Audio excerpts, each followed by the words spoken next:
औरैया जनपद के अजीतमल तहसील के नगर पंचायत अटसू में 125 वर्ष पुराना ऐतिहासिक अटसू महोत्सव का शुभारंभ 7 अक्टूबर को हुआ था, जिसमें पहले दिन आधा सैकड़ा से अधिक कुश्ती आयोजित हुई। वहीं दूसरे दिन भी आधा सैकड़ा से अधिक कुश्ती आयोजित हुई।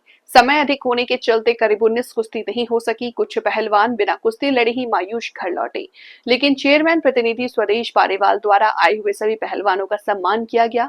अटसू में भव्य दंगल का सफल आयोजन किया गया था। समापनकर्ता मुख्य अतिथि भारतीय जनता पार्टी के जिला अध्यक्ष सर्वेश कठेरिया, विशिष्ट अतिथि ब्लॉक प्रमुख रजनीश पांडे, यशवीर सिकरवार, भारतीय जनता पार्टी अध्यक्ष गणेश शंकर पोरवाल, अध्यक्ष लखना सहित अन्य अतिथि मौजूद रहे।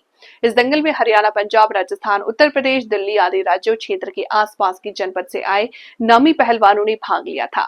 दंगल में कई दिलचस्प जीत देखने को मिली, जैसे कि अजय हाजीपुर और वीरू इटावा में वीरू इटावा ने अजय हाजीपुर को हराया, जबकि आदर्श कुठोद और शिवा चक्रण नगर इटावा की कुश्ती बराबर रही।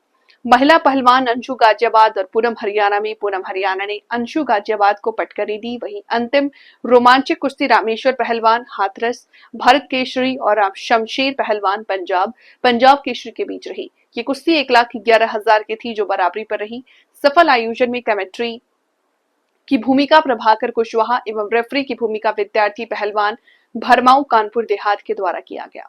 कहना है कि ये दंगल जो जनता के द्वारा लगाया जा रहा था, वो दंगल अब नगर पंचायत की ओर से लगाया जाएगा। और दंगल का जीर्णोद्धार बोले तो यह दंगल का ही नींव रखने के लिए करीब उन्होंने 2 करोड़ रुपए स्वीकृत कराए हैं, जो बंधन योजना के तहत जल्द ही दंगल का निर्माण किया जाएगा। प्राइम टीवी से के लिए और ये दीपक अवस्थी की रिपोर्ट। ये दंगल जो हम सब लोगों की सनातन परंपरा है, आज आप सब लोगों के द्वारा मौके पर ये यात्रा होते हैं, उसके लिए आप बहुत ही आभारी हैं। आप सब लोगों को बहुत बहुत शुभकामनाएं देते हुए और अपने स्वदेश पूर्वाजी जी को यात्रा में बनाने के लिए उनका हृदय से आभार व्यक्त करते हुए अपनी मेहरबानी करते हुए जनपद के अजीतमल तहसील के नगर पंचायत भावरपुर के नगर पंचायत अटसू में, जहाँ मैं अपने साथ एक रामेश्वर पहलवान जो अलीगढ़ से हैं और ये भारत केसरी कहे जाते हैं, इनकी एक कुश्ती थी शमशेर पंजाब केसरी के साथ, जो कुश्ती बराबर पर रही। 1,11,000 रुपए की कुश्ती थी। मैं रामेश्वर जी से कहना चाहूँगा कैसा कुछ रहा, अपने बारे में बताएं सर, कैसी कुश्ती रही? कुश्ती मेरी नज़र में तो अच्छी रही। मैंने अपना बेस्ट करने की कोशिश की और मैं जो भी मेरे दर्शक हैं उनके अनुरूप शायद मैं ना रह पाया हूँ, कुश्ती को मैं ना जीत पाया हूँ, क्योंकि थोड़ा सा मिसअंडरस्टैंडिंग हो गई। पहले कहा कुश्ती आर पार होगी, तो मैं उसी हिसाब से अपने आप को संभाल के चला गया। आर पार का मीन से मतलब 1 घंटे भी हो सकती है, आधा घंटे भी हो सकती है। फिर एकदम से उन्होंने 2 मिनट दे दी, तो फिर ऐसे में सडनली से फिर पसीना भी आ रहा था, तो शायद मैं जीत नहीं पाया कुश्ती। लेकिन हालांकि मैंने अपनी तरफ से बेस्ट करने की कोशिश की। सर, दर्शकों में यहाँ तक कि काफ़ी मायूसी देखने को मिली है, क्या कहना चाहेंगे दर्शकों के बारे में?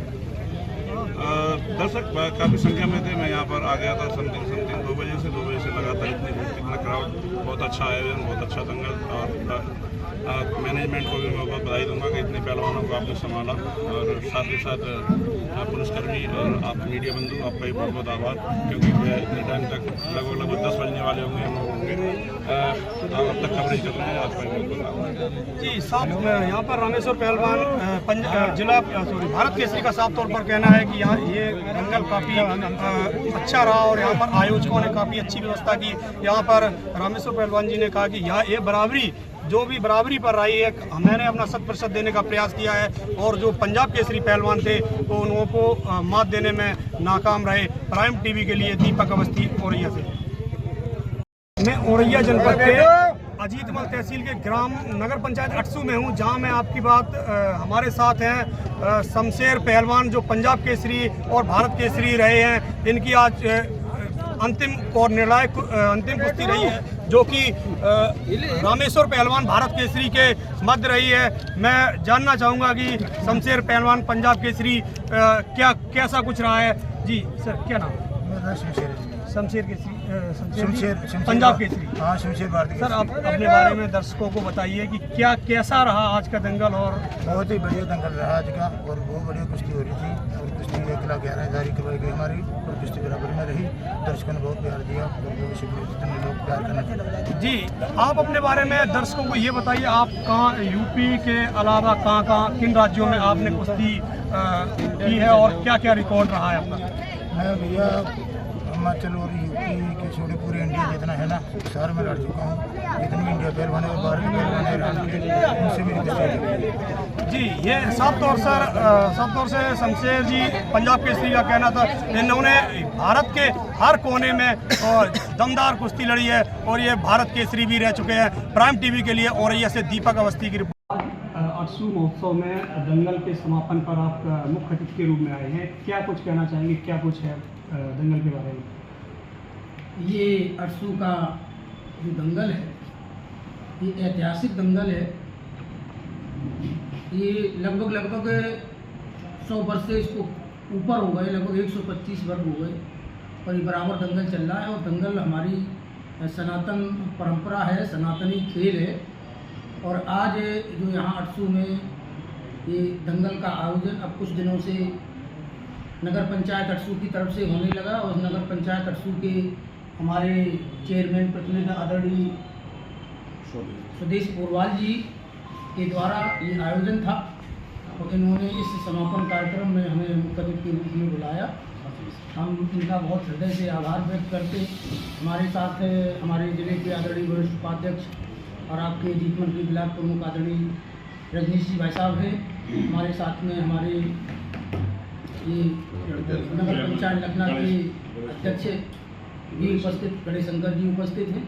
और आज जो समापन कुश्ती थी वो रामेश्वर पहलवान जो भारत केसरी हैं हाथरस के, उनके और शमशेर पहलवान जो पंजाब केसरी हैं इनके बीच में थी।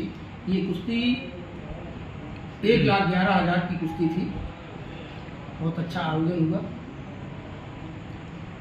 हम इन लोगों को, आयोजन कमेटी को बहुत बहुत शुभकामनाएं देते हैं और बधाई देते हैं और ईश्वर से ऐसी कामना करते हैं कि ये कुश्ती का खेल, इनका दंगल बराबर चलता रहे, दिन दूनी रात चौगुनी उन्नत करे और ये अटसू में ही नहीं, ये भारत में ख्यातवान दंगल बने। बहुत ये दंगल जो प्रथा है पहले पूर्व जमाने में अच्छी चल रही थी, अब ये विलुप्त होती जा रही है, इसके बारे में युवाओं को आप क्या संदेश देना चाहिए? ऐसा है, खैर युग परिवर्तन, समय परिवर्तन हुआ। इस समय परिवर्तन में जो पहले समय था वो समय अब नहीं। हर व्यक्ति कामगार हो गया है और जो दिनचर्या है पहले लोगों की जो खान पान था उसमें भी बदलाव हुआ है।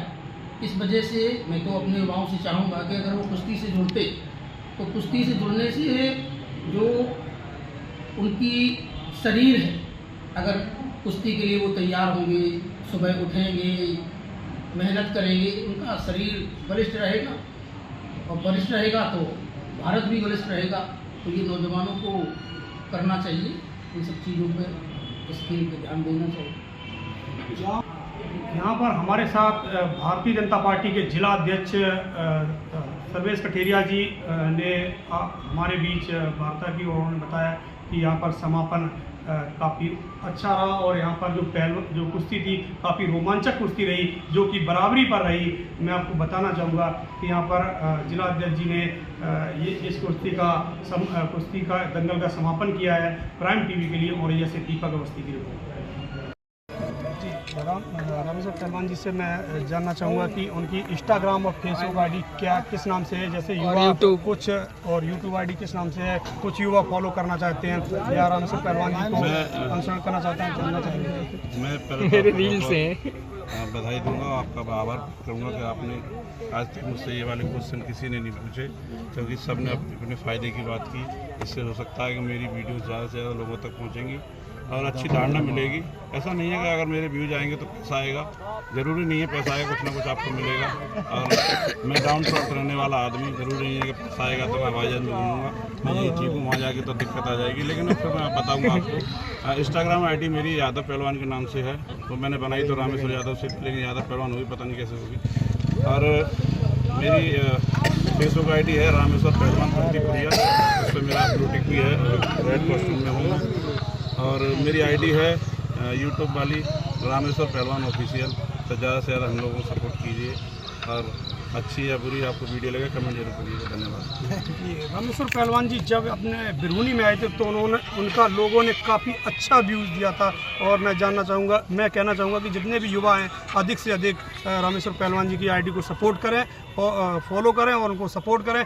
अच्छी लगे वीडियो तो उस पर लाइक और सब्सक्राइब करें और अगर बुरी लगे तो कमेंट जरूर करें और अगर कोई भी वीडियो बुरी या अच्छी नहीं लगती है तो उस पर कमेंट भी करें कि पहलवान जी अपने अखाड़े की निरंतर वीडियो डालते रहते हैं, उस पर भी अपनी प्रतिक्रिया अवश्य व्यक्त करें प्राइम टीवी के लिए। और ये आप लोग सर युवाओं के लिए आपका क्या मैसेज है जो विलुप्त होती जा रही पहलवानी है, क्या कहना चाहिए सर? युवाओं के लिए मैं मैसेज देना चाहूँगा और अपने अकाउंट से सभी हैंडल से मैं जानकारी भी देता हूँ और सभी से अपील भी करता हूँ कि बढ़िया खाइए पिए, स्वास्थ्य का थोड़ा ध्यान रखिए, नशे से दूर रहिए और पढ़ाई पर विशेष ध्यान दीजिए क्योंकि पढ़ लिख के हमारा समाज और हमारा कल्चर आगे जा सकता है। और भारतीय संस्कृति, भारतीय विधा जो कुश्ती है उससे जुड़े रहिएगा और मेरी आपसे यही अपील है। और वैसे भी देश में जात पात ये सब चीज़ हावी है, मेरा निवेदन है आप सभी से कि आपसी भाईचारा सौहार्द बना के रखिए, जात पात में कुछ भी नहीं रखा है। और युवाओं से खास कर कहना चाहूँगा इन सारी चीज़ों से थोड़ा दूर रहिए, अपने फ्यूचर पे ध्यान दीजिएगा और अपने आप को बढ़िया बेहतर बनाने के लिए, बेहतर लाइफ जीने के लिए आपको पढ़ाई पर थोड़ा फोकस करना है और साथ ही साथ अपने स्वास्थ्य पे खाइए पिए मस्त रहिए। धन्यवाद। सर मैं कहना चाहूँगा कि जो युवा अधिकतर समय मोबाइल में देते हैं, मोबाइल के बारे में आपका क्या कहना है? पहलवान बनने के लिए मोबाइल का कितना यूज़ करना चाहिए और कितना दूर रहना चाहिए? पहलवान बनने के लिए दिनचर्या का विशेष ध्यान रखना चाहिए। सुबह जो सूरज निकलने से पहले जगेगा, चाहे पढ़ाई के क्षेत्र में, चाहे कुश्ती के क्षेत्र में, चाहे किसी अन्य क्षेत्र में, वो कुछ ना कुछ उसको कॉन्ट्रीब्यूट मिलेगा और पूरी कायनात उसको कामयाब बनाने में लग जाएगी। आप जिस भी फील्ड में रहेंगे, आप रनिंग में रहें, फुटबॉल में रहें, पढ़ाई में रहें, IAS PCS बने, डॉक्टर इंजीनियर बने, ये शुभकामना आप सभी के साथ है। और पहलवानी के साथ साथ एक बता दूं, आपने बहुत अच्छा क्वेश्चन किया मोबाइल के प्रति, तो ज़्यादातर हमारे युवा मोबाइल की तरफ जा रहे हैं। इसका गुड यूज़ तो है लेकिन इसके मिस यूज़ बहुत सारे हैं। गुड यूज़ को समझने बहुत टाइम लग रहा है और मिस यूज़ को तुरंत से समझ पा रहे हैं। तो मेरा सभी युवाओं से निवेदन है कि आप ब्रह्मचर्य का पालन करिए क्योंकि मैं जानना हूँ कहीं ना कहीं आप जो बैड हैबिट्स हैं वो आपके अंदर ज़रूर आएंगी क्योंकि मोबाइल है। तो उसको अपने आप को अपने चरित्र का निर्माण करिए क्योंकि मैं इस पर बोलता भी हूँ अपनी वीडियोज़ के माध्यम से भी कि जो अगर आप बढ़िया खाएंगे पिएंगे तो अस्वस्थ तो रहेंगे ही, लेकिन साथ ही साथ अपना ब्रह्मचर्य का पालन कीजिए। ब्रह्मचर्य आई मीन्स से सेक्सुअल एक्टिविटीज़ में मत रहिएगा और थोड़ा चरित्र का निर्माण करिए और आपके भविष्य का निर्माण अपने आप हो जाएगा। बहुत अच्छा। सर मैं जानना चाहूँगा कि आप क्या डाइट पहलवानों को अपने अखाड़े में कराते हैं, तो मैं दर्शकों को उस डाइट का पालन करने के लिए कहूँगा, कुछ कहेंगे डाइट के बारे में? डाइट के बारे में मेरा अखाड़ा है श्री बजरंग कुश्ती अखाड़ा, हमारा सेवा ट्रस्ट अक्सौली, तहसील सिकंदराबाद, जिला हाथरस। और डाइट के बारे में तो ये सुबह व्यायाम करिए, उसके बाद में बादाम का सेक पीजिए और थोड़ा देर बाद फिर खाना खाइए, खाना खाने के बाद दूध और हेल्दी फूड्स खाइए, जंक फूड से बचिएगा। और ख़ासकर फिर अपील करूँगा आपसे कि नशे से बहुत दूर रहिएगा क्योंकि नशे से ही हमारा देश बर्बाद होता जा रहा है। युवा आपने देखा होगा जवान होने से पहले बुढ़े होते जा रहे हैं। मेरी शुभकामना आप सभी के साथ है। जय हिंद, जय भारत, जय श्री राम, जय श्री राम। सर जैसा कि आपने बताया कि ड्राई फ्रूट से हमारे यहाँ आमतौर पर गरीब लोग अवॉर्ड नहीं कर पाते हैं, मतलब प्रेफेयर नहीं कर पाते, तो मैं चाहूँगा कि ड्राई फ्रूट के अलावा ऐसा कौन सा वो है जो हम बच्चों को मतलब कम बजट में, जो किसान के बच्चे हैं जैसे ड्राई फ्रूट नहीं ले सकते, उनके लिए क्या डाइट होनी चाहिए? किसान के जो बच्चे हैं सबसे पहले तो उनको सबको ब्रह्मचर्य का पालन नहीं करना चाहिए क्योंकि आप स्वर्ण मौसम भी खा लीजिए, अगर ब्रह्मचारी नहीं है तो कुछ होगा भी नहीं। आप मौसम डेली खाएंगे तब भी कुछ नहीं होगा। और दूसरी बात है कि सबसे आसान बहुत ही आसान है, दूध का आजकल सबको मिल जाती है, दूसरी सारी चीज़ें हैं। और मौसम के फल खाइएगा, आजकल तो सेब बहुत सस्ता सा भी होता जा रहा है, सेब यूज़ करिएगा और हरी सब्जी खाइए। और फिर मैं आपसे बार बार अपील इसीलिए करता हूँ, मुझे पता है कल जब हमारा खाना जा रहा है, ये वाइट ब्लड ही पावर है, वीर ही ताकत है। ब्रह्मचर्य का पालन करिए। फिर आपसे कहूँगा दूध का सेवन करिएगा, दूध से बढ़िया कोई चीज़ भी नहीं है। और जैसे एक फॉर एग्जांपल मान लीजिए आपने बहुत से वेस्टर्न कल्चर को फॉलो कर रहे हैं, अंडा और मीट खाते हैं, तो मैं बता दूँ मैं वेजिटेरियन हूँ, मैं ना तो अंडा खाता ना मीट खाता। और जो वेस्टर्न कल्चर है जहाँ पर दूध नहीं है उन सब के लिए ज़रूरी है। अब सपोज दैट मानिए कि मतलब भैंस लगभग 1 लाख से ऊपर ही आती हैं। तो अगर अंडे से पहलवानी हो जाती तो 1 लाख की भैंस क्यों लेती।